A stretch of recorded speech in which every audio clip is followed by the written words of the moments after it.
Hello everyone and welcome back to My Hero Academia Podfix. Today I'm going to be continuing with the Coffee Shop Hero series. This will be Part 5, Chapter 5, entitled Coffee Makes You Spot the Lies You Told Yourself. Midoriya family members, both mother and son, are not openly violent people. They prefer to cry over tea and make up with an enemy over anything else. Even when retaliation is possible, they tended to go down the road of destroying reputations or ruining a corporation financially, rather than physical attacks. So when Katsuki found himself hanging from the ceiling by apron strings and kitchen knives, he knew he was going to die. The brat, Eri, Katsuki's mind supplied from when Deku sent her outside with shitty hair, was the cause of all this, if only his mouth wasn't hardwired to be vulgar in Deku's presence. There was really only one way to make a Midoriya get physically violent: cause harm to those they viewed as family while in their presence. Katsuki knew Auntie Inko was capable of it, after some lowlife at the park spit on Izuku and pushed him down when the 4-year-old bumped into him on the sidewalk nearby. Inka Midoriya, who showed no signs of being an assassin moments before, had the man pinned to a tree by his underwear and stabbed him in the balls. From across the park, Katsuki only had seen the knife move from her purse to the man, and the sweet smile she gave him later ensured that he stayed silent. It was the real reason he never bullied Izuku around his mother, if he's being completely honest. And now Izuku was proving to be just as violent as Auntie Inko. Gulping, Katsuki idly noticed his quirk wasn't working. Where did Izuku get a quirk suppression apron, of all things, as the green-haired boy shot him with that super sweet smile? Now that the light of my life is going out for a fun day at the park with my former employee, we're going to talk like civilized people, or... What? You're going to stick me in a closet for a timeout if I refuse? Newsflash, nerd, my mom can hit harder than you, and I've fought worse, Deku. Katsuki interrupted. Despite the aura in the room, if he was going to die, it was going to be with dignity. However, his former friend's eyes went blank like they did whenever he was thinking about a hero or a quirk, before snapping in realization of something. How about some tea? Was the green-haired nerd's only response before Katsuki Bakugo was let down. How did he even get up there in the first place? He wasn't sure. He couldn't believe it when he was just willingly plopped down at a comfortable but worn wooden chair, accepting his favorite oolong tea silently. Izuku frowned at the observations he made while Bakugo drank the tea with muted enjoyment. His former friend had always been explosive, and would never have given in so easily as a child just because of a little quirk suppressant binding his apron. And he did really have to thank Midnight for that one, and Shota-san for spending the weekend hours teaching him how to tie up a rowdy customer before they got out of hand. And scary Aura. Izuku intentionally let the knot be loose, intending on just scolding him, Reed being such a Midoriya that Satan himself would cry, for a while, and calling Shota-san to deal with him. If it resulted in Bakugo getting detention and apologizing to Eri, even better. But to not even try to escape the bindings and give that half-baked retort with those connotations was very worrying. Izuku knew from the first 6 months with Eri that abuse victims had certain tells for anyone daring to look. Eri herself would hunch her shoulders, pulling her sleeves down, and crawl inside small spaces to name the more obvious ones. She would ask every time he so much as gave feedback on something if she would be hit or sent back. Oftentimes she wouldn't accept praise or rewards because it wasn't the best, or I wasn't the best, no matter how good she really did. Bakugo showed his own special kind of signs that were probably there since the beginning. Extremely aggressive and standoffish behavior to those kind to him. He thought they looked down on him.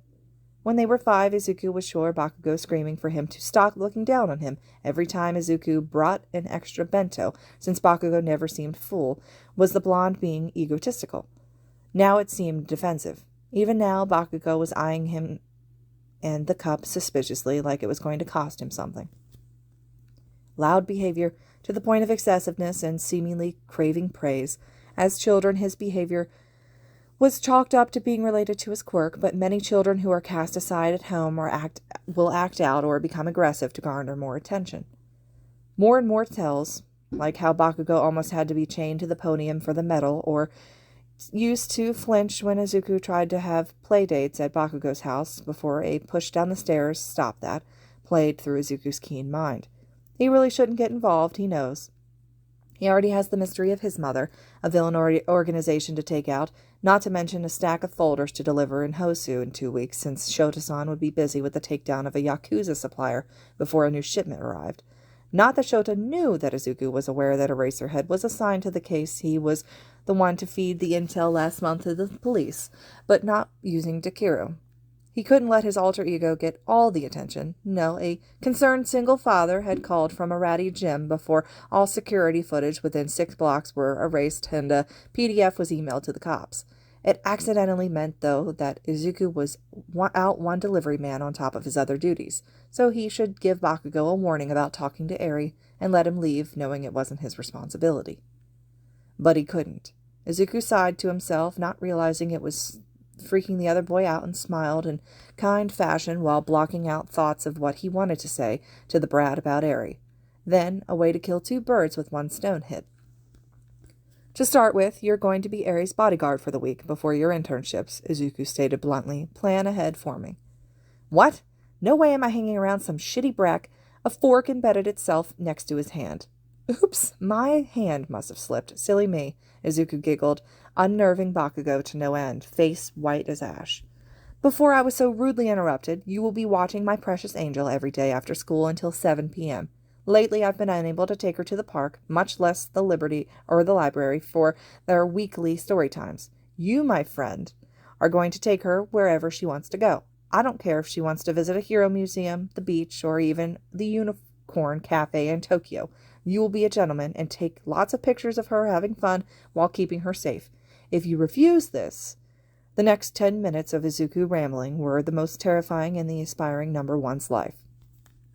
Waving goodbye to the retreating trio the next afternoon, Kirishima needed extra money for his internship, and Izuku was happy to pay him to go with Bakugo and Eri. The analyst and coffee shop owner let his smile drop and set to work guiding Shota-san through an earpiece, typing away at his keyboard. Yes, turn right. His bedroom should be at the end of the hall. You were right about Mitsuki. Her behavior is already enough to warrant a full investigation, even without that evidence you just accidentally acquired last night. The crackling voice of his hobo accomplice came through, making Izuku suppress a nervous chuckle. Staying up until 2 a.m., going through the video feed of a security camera aimed at the front of the Bakugo house was not the wisest course of action, especially since Eri wasn't there at the shop to help out. Thankfully, he had 40 minutes before the shop opened and 30 after that before it got busy. The night before had been enlightening, to say the least. In the last month alone of footage, Bakugo had been punched by his mother when he opened the door, in full view of the footage. On the day of the USJ footage, Izuku lip-read a conversation that amounted to Bakugo being a piece of trash and worthless son if he was so weak and couldn't beat low-level villains, despite having the highest amount of captures.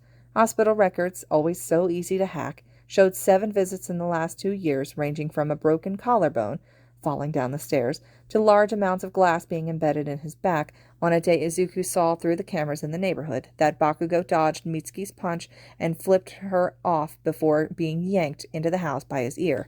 That one was blamed on a schoolyard fight. Then it got interesting as he discovered that Masuro wasn't living with his wife anymore, as work across town made him rent an apartment, and has been since Bakugo was 9. Taking that initiative, he contacted the meek man and asked, bully through evidence and guilt-tripping, for him to send his wife on a surprise week-long spa trip while letting Bakugo's teachers in school conduct a child abuse case.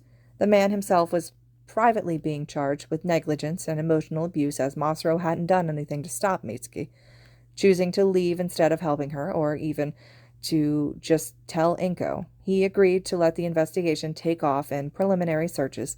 Thank God the man owned the house and thus could let police in to get enough evidence for a proper warrant in exchange for leniency.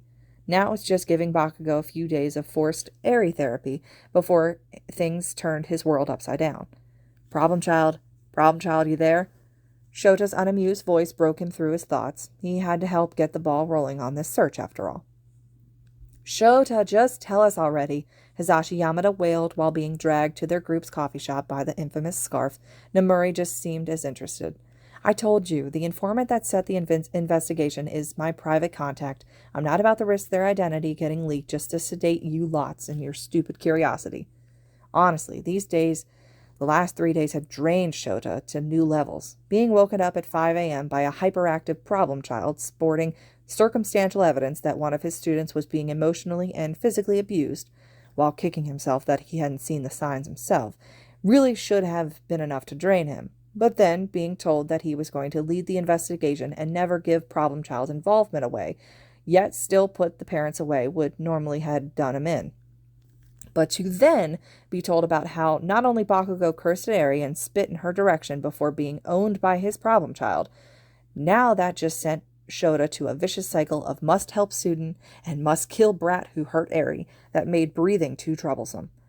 And now he had to deal with his coworkers in the middle of the investigation. Welcome. Problem child's ever-chipper voice was enough for them to get his attention to be taken off of Shota long enough to grab his waiting cup at the counter and curl up on the couch. Best to just let problem child deal with his coworkers and boss's annoying questions. It's the least the brat could do after dumping another case on him in the midst of another investigation into the Yakuza. If he was salty that said Yakuza supplier came from problem child, who then acted like he had no clue why Shota was so tired, all the better. Meanwhile, one explosive blonde was busy keeping the laugh out of his voice while watching Kirishima be conned into buying Eri another ice cream despite knowing how Deku was going to react past her sugar intake. This week sucked, he kept telling himself, even when it started sounding fake to his own ears. Izuku blinked at the creature, sipping some of their famous mixed tea while sitting on the counter after the rather well-executed introduction. He knew this was coming, but between the investigation, his other projects, and work, he just wanted the rat thing to leave. But he was a host and a Midoriya. "I hope you enjoy your beverage, Nezu-san," he smiled like he always did. The UA staff were busy arguing about what to get Eri for a surprise gift since she was gone still and debating who the mystery informant was. They were so absorbed that none of them noticed the pair and a dance of words at the counter. "It is most excellent, Midoriya-san. Tell me, what's the infamous Dekiru doing running a coffee shop?" "I have no idea what you're talking about," Izuku meekly squeaked, not liking the interested glint in Nezu's eyes. Your expression gives you away. You're good at hiding it, but I'm better." And like a shotgun, the battle of wits began between the two geniuses, one a human tugging away from his dark skeletons, and the other a mouse skipping right towards them. "We'll see about that, Nezu-san." Poison green eyes met beady black ones. He had to protect everything, especially what he found yesterday, right under the smile of his dear mother's shrine. This concludes Part 5, Chapter 5 of The Coffee Shop Hero. I hope you guys enjoyed this section, and I'll have another update up as soon as possible. As always, thank you so much for listening.